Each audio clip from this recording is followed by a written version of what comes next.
Grade 9, welcome to online classes. Our today's task is unit number 6, Nasiruddin. Here I'm gonna discuss with you the comprehension of this unit. Let's start from question number 1. Question number 1 is, what are Nasiruddin's stories famous for? किस वजह से जी उसकी कहानियाँ मशहूर हैं? Answer: Nasiruddin's stories are popular because they deal with the experience of day-to-day life. He worked in different capacity in his life. He had been a tailor, a merchant, a doctor and a judge. So we get amusing stories from his life which relate the funny situation and experiences of daily life.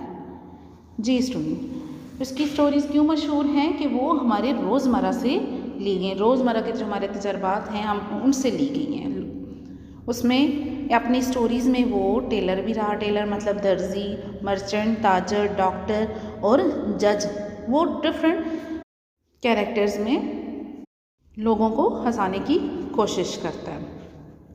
Question number 2 is, which anecdote from the lesson you like the most? Why? Lesson से कौन सा किस्सा हमें पसंद है? Answer: I like the second anecdote in which a farmer brought a letter to Nasiruddin and requested him to read from the lesson, because in this anecdote we learn that by wearing turban no one can become educated. This story tells us that appearances are often deceptive. जी student, second जो इसका अनेक्डोट है उसमें ये था कि farmer, एक किसान आता है नसीरुद्दीन के पास और उसे कहता है कि मेरे लिए ख़त पढ़ो, लेकिन जब नसीरुद्दीन को वो पढ़ना नहीं आता तो वो उसे कह देता है कि मुझे ये ख़त पढ़ना नहीं आता। तो फार्मर उस पर टॉन्ट करता है और उसे कहता है कि तुमने इतनी बड़ी टर्बन यानी कि पगड़ी पहन रखी है और तुम्हें ये ख़त पढ़ना नहीं आता। तो फिर नसीरुद्दीन क्या करता है, वो अपनी पगड़ी उतार कर उस फार्मर के, उस किसान के सर पे रखता है और उसे कहता है कि अब तुम इसको पढ़ो। तो फिर फार्मर भी जाहिर सी बात है नहीं पढ़ सकता।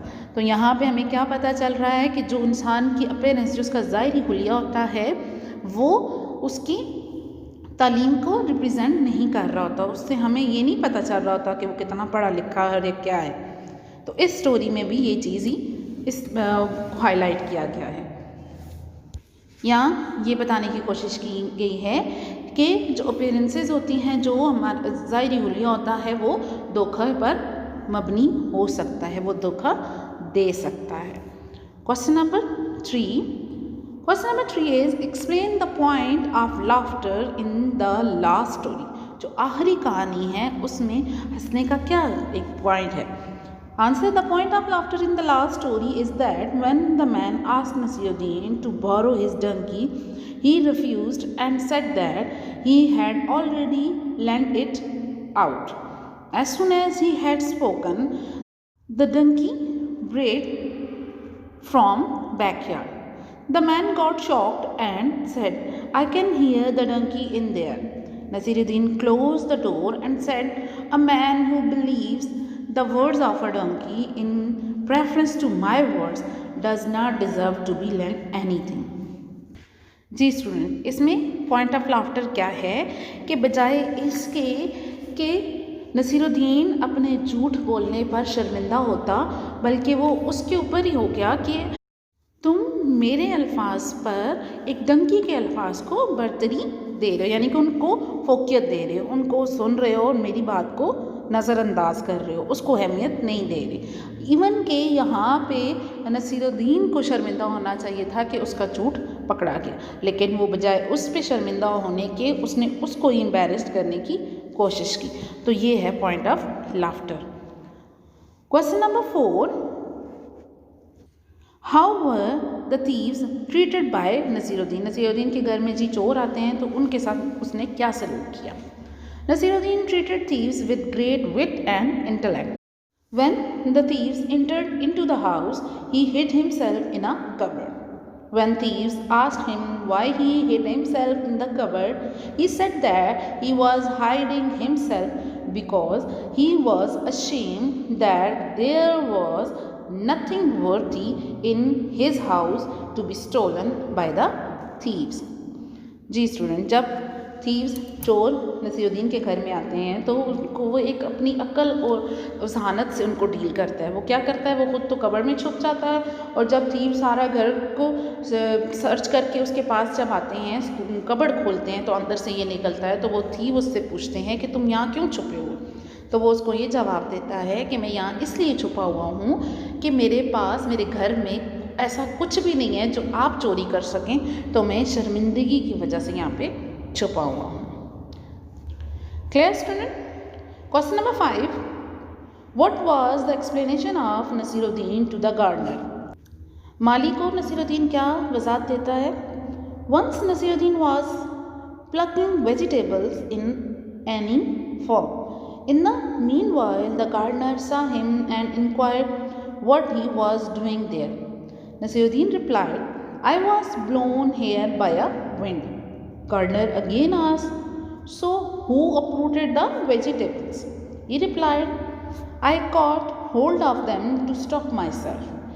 Finally, when gardener inquired how they come into your sack, he replied to the gardener that it was what he was wondering about when he interrupted him.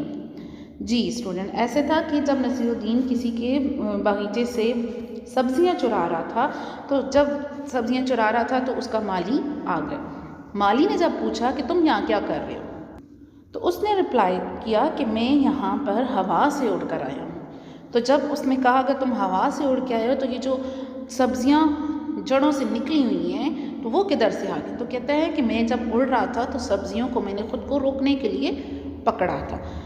Then माली ने फिर पूछा कि ये जो बोरी के अंदर जो सब्जियां हैं ये कैसे हैं? तो आगे से वो अपनी विट को यूज़ करते हुए कहता है कि यही वो पॉइंट है जिस पर मैं भी हैरान हूँ कि ऊपर से तुमने आके मुदाखलत कर दी। Clear student? Question number 6, Write a note on the character of Nasiruddin using evidence from the lesson. हाँ जी, लेसन में जो हमने देखा कि नसीरुद्दीन कैसा है कैरेक्टर है, उसको हमने उस पर एक नोट लिखना है। Answer, Nasiruddin was famous for his very humorous and witty anecdote. His date and place of birth are not exactly known. Many volumes of his stories has been published in different languages and are read worldwide. He was very humorous, interesting and clever person. That is evident from his stories. He worked in different capacities in his life. He had been a merchant, a tailor, a doctor and a judge. He dealt different situations of his life in the most humorous manner. He traveled widely. His stories are read and often narrated by the people. जी student, तो Nasiruddin क्या है कि वो अपनी मशहूर कहानियों की वजह से जो फ़नी उसकी कहानियाँ थी, ह्यूमरस यानी कि तंज और मज़ा वाली मज़ाक जिसमें होता है, तो वो उस वजह से मशहूर था। उसकी बर्थ प्लेस और जो उसकी डेट है वो किसी को एग्जैक्ट नहीं पता। उसकी बहुत से जो काम हैं उनको डिफरेंट लैंग्वेजेस, बहुत सी ज़बानों में ट्रांसलेट किया गया, उनका तर्जमा किया गया है जो पूरी दुनिया में पढ़ा जाता है। और वो बहुत मज़ाहिया, दिलचस्प और चालाक इंसान था। ये हमें लेसन से इसका जो हमें लेसन में ज़ाहिर उन्होंने जो डिस्क्राइब किया हुआ है ये उससे हमें पता चल रहा है कि ये इस तरह का इंसान था। वो अपनी कहानियों में मज़ा या सिचुएशन को डालता था जिससे रीडर पढ़ते थे और म्यूज़ होते थे। यही वजह है कि उसकी कहानियाँ पसंद की जाती हैं, सुनी जाती हैं और लोगों को सुनाई भी जाती हैं। Okay student, memorise all these questions and also do their written practice. See you in next video. Till then, Allah Hafiz.